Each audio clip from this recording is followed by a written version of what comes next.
Hey guys, welcome to Two Guys and a Mouse, the show that gives you all the Disney news, tips, and tricks to get you the most out of your Disney vacation. I'm Lance, and we're here with Les, and today we're going to talk about Hollywood Studios, give you a couple of pro tips, and tell you why we love Hollywood Studios. All of that is coming up next.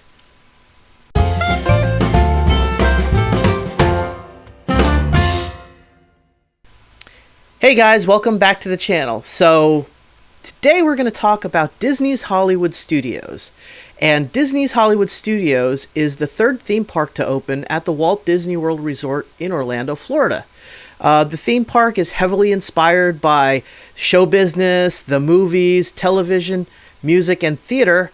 And I'm going to turn it over to Les. He'll give you a little bit of the history about the park. Right, so how did Hollywood Studios come to be? Well, after the successful opening of Epcot in 1981, the Disney Imagineers were tasked to create two new pavilions for Future World. One of the concepts was a great movie ride pavilion, which looked like a soundstage backdrop and a movie theater style entrance. So, does that sound familiar? Yeah, right? So, after seeing the concept for this, the then CEO, Michael Eisner, suggested that instead of a single ride, the team should look at opening a new theme park based around this concept. On May 1st, 1989, Disney opened its third theme park on the property called Disney's Mgm Studios. The park would later be renamed to Disney's Hollywood Studios in 2008 and remains that name to this day. Nice. Yeah, I think it's one of my favorites, to be sure. I love going to the park, and so do my kids. But before we get too into the video, I'd just like to take a moment to welcome all of our new viewers. And if you haven't done so already, please consider subscribing and turning notifications on so that you know whenever we release new content. Also, if you like the video, please like and share it with your friends. It'll really help out the channel. So we're just going to talk a little bit about, why we love Hollywood Studios and some of our favorites at the park. And Les, I'll let you go first. What are some of the things that you enjoy about Hollywood Studios? And give me some of your favorite attractions, food stuff, whatever. All right, so as Lance said, I really like Hollywood Studios too. I think it's a fun day. For us, we can pretty much do the whole park in one day. Sometimes if there's something we miss, we may come back and park hop back to it later in our trip. But typically we can accomplish everything in one day. So why do I like it? Pretty much the whole Hollywood atmosphere. Yeah. If you've ever been here, you'll see that just walking around, the looks of the buildings, the feeling of everything, it's just very Hollywood. It just screams movie set in Hollywood. And there's pieces of the park that unfortunately no longer exist because of expansions to the park, and they've taken away pieces of the park that have now been turned into like Galaxy's Edge. And so there's some things that are missing from the first time that I went to Hollywood Studios back in 2011. But all in all, I still love the park. Galaxy's Edge, which is the Star Wars area, fantastic place. I love to walk around here. It's very immersive. It makes you feel like you're in a Star Wars movie, which is very, very cool. Getting into the cantina is a little tricky because you need reservations for that. That's on my bucket list to do, and I'll make it there one day. But the whole Star Wars area is just really, really cool. I love watching the kids walk around, and their mouths are wide open and their eyes are as big as dishes. They're just like in awe of it. So very, very cool. And all in all, it's just like a relaxing park day. We're not really rushing around when we're there to go from one ride to the next or from one show to the next. It's just very take our time, knock out all the check marks that we have for that day.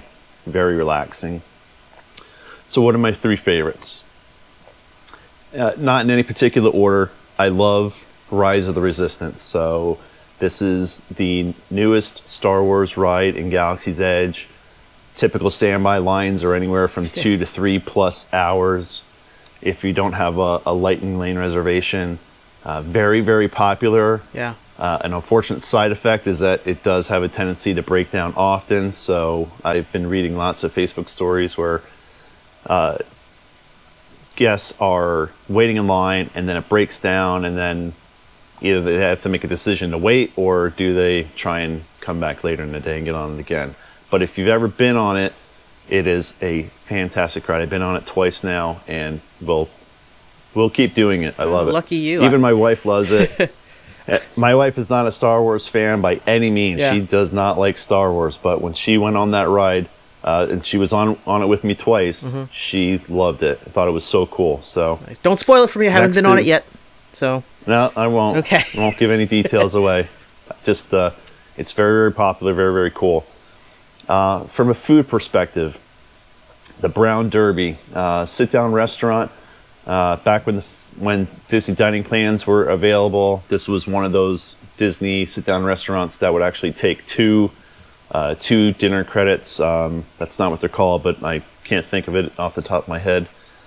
But basically, it's a replica of the original Hollywood Brown Derby diner in, obviously, Hollywood, California.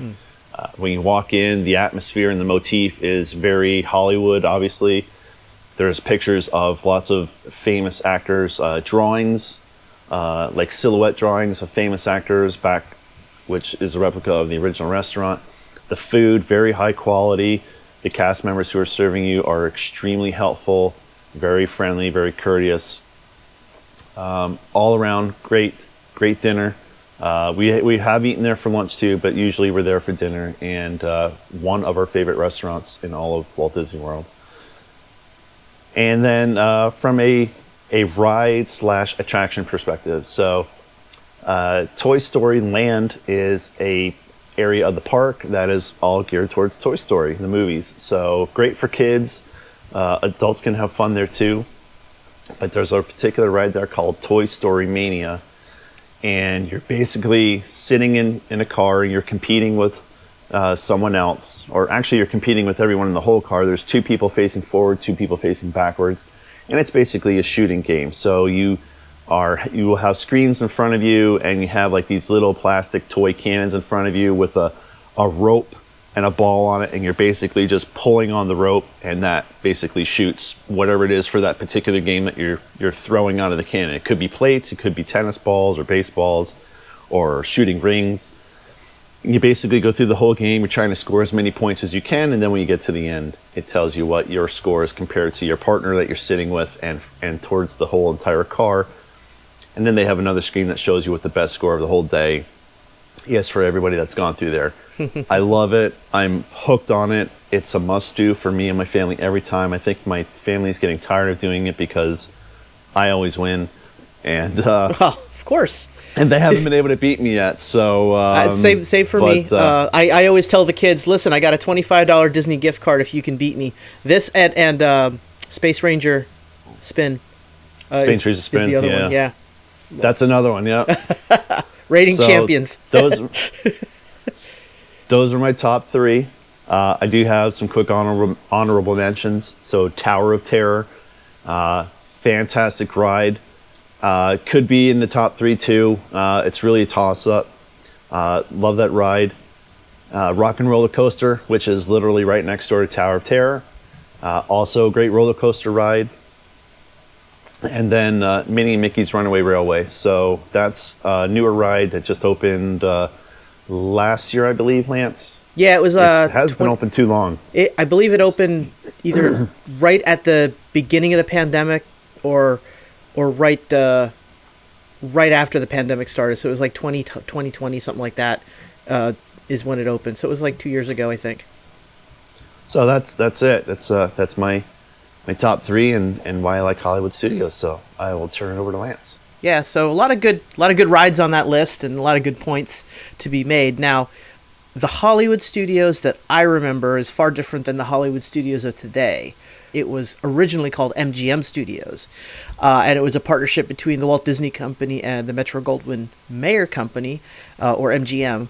And, you know, I love that there's characters walking around interacting with the guests, and you can have just these cool interactions with the cast members who are walking around, especially down Sunset Boulevard and the main entrance of Hollywood Studios. That to me is pretty cool.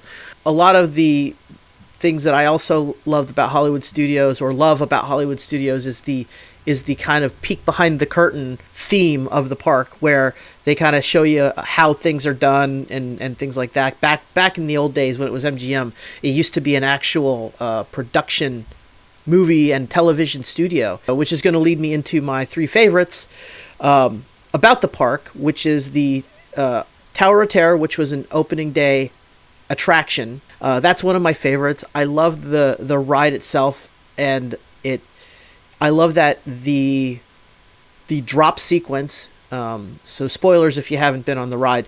The drop sequence is different every single time you go on the ride. So no two experiences during the drop sequence are the same. My second favorite attraction is one that I share with my son. It's Star Tours, another opening day attraction. I love that you can basically most times walk right on the ride because a lot of the attention is now on Galaxy's Edge and Rise of the Resistance. But I love going on it, and we make it a point whenever my son and I go to Hollywood Studios to go on Star Tours and see what they've changed from the last time, because, while it is an opening day attraction, it's not the same ride that was released on opening day. It evolves and changes every time a new storyline for Star Wars opens up. They kind of incorporate that into the ride itself, and I love that about Star Tours. So my last favorite is a ride that's sadly no longer around. It's the Backlot Tour. Back when Hollywood Studios was named Disney's MGM Studios and used to be a fully functioning movie and television studio, they used to take you on a backlot tour to show you all the different things that were in production and how the movies were made and how these different television shows were made. And while it's not a current ride, I did want to mention it as one of my favorites because I just absolutely loved it. And again, it did inspire me to get into a lot of the things that I do today with YouTube and the video production space. But yeah, those are my favorites. Guys, in the comments below, please let us know what your favorites are for Hollywood Studios, past or present, and we'd really love to hear from you. So Les, I'm going to turn it over to you. You can give our viewers some of the rookie tips on getting started at Hollywood Studios.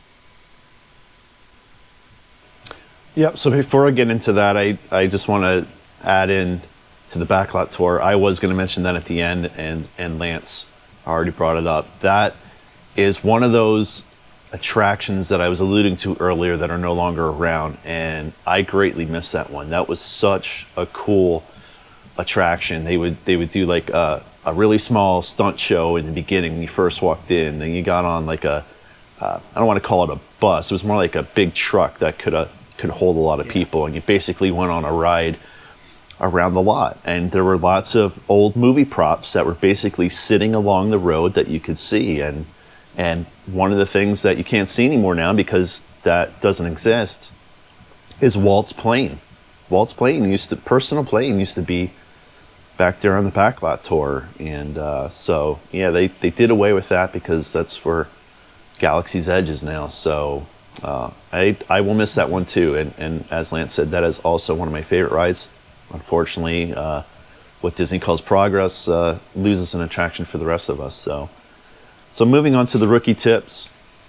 Great thing about Hollywood Studios is there are various methods of transportation to get to and from this park. So if you have a vehicle, not only can you drive your personal vehicle into the parking lot, but if you're staying on property, especially at an Epcot resort, you can theoretically walk here from some of the close resorts.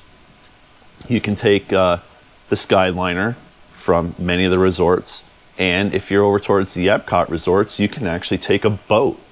And then if you're like far away, you can obviously take a bus. So you got car, you got bus, you got sky, you can walk, you can take a boat. So many different ways to get to and from this park. It's phenomenal. Like, the location is really, really good. And then, as I just said, close proximity to other resorts and Epcot. So and I'm gonna miss some here. Lance, so help me out. You got Caribbean Beach. You got the Riviera Resort. Riviera. Boardwalk. Beach Club. Yep.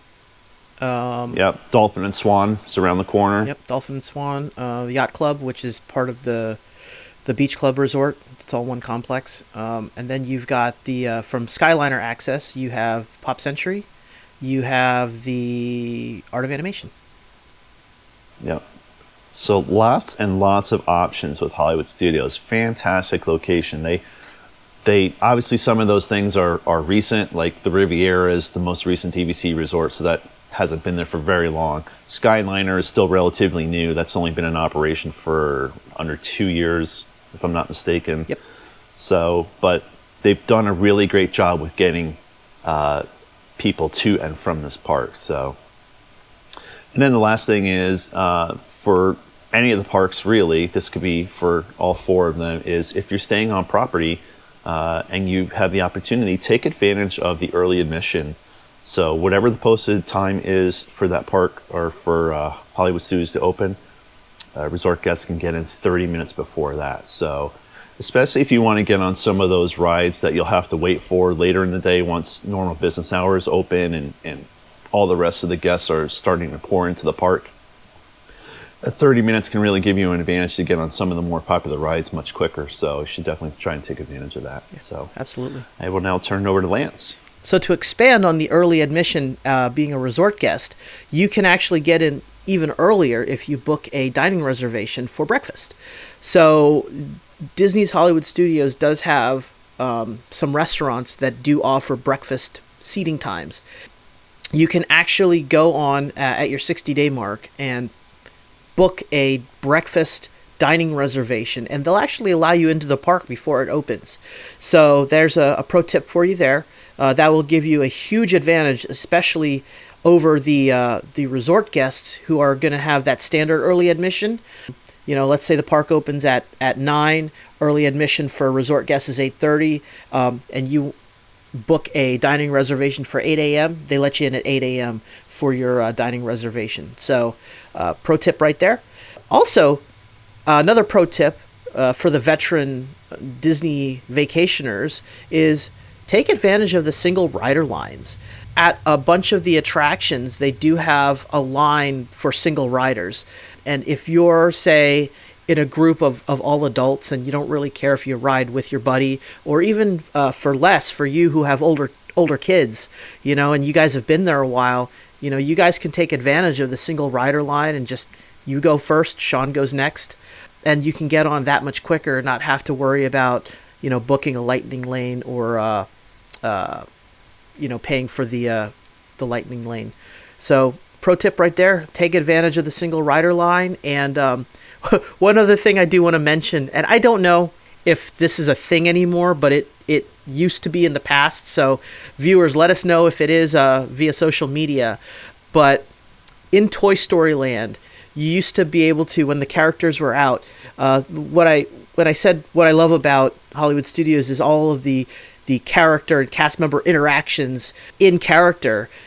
Toy Story Land is no different. You know, you can get the soldiers out there or Jessie or whoever out there, and if you yell, "Andy's coming," all of the characters will drop limp, just like they do in Toy Story. Now, again, I don't know if this is still a thing.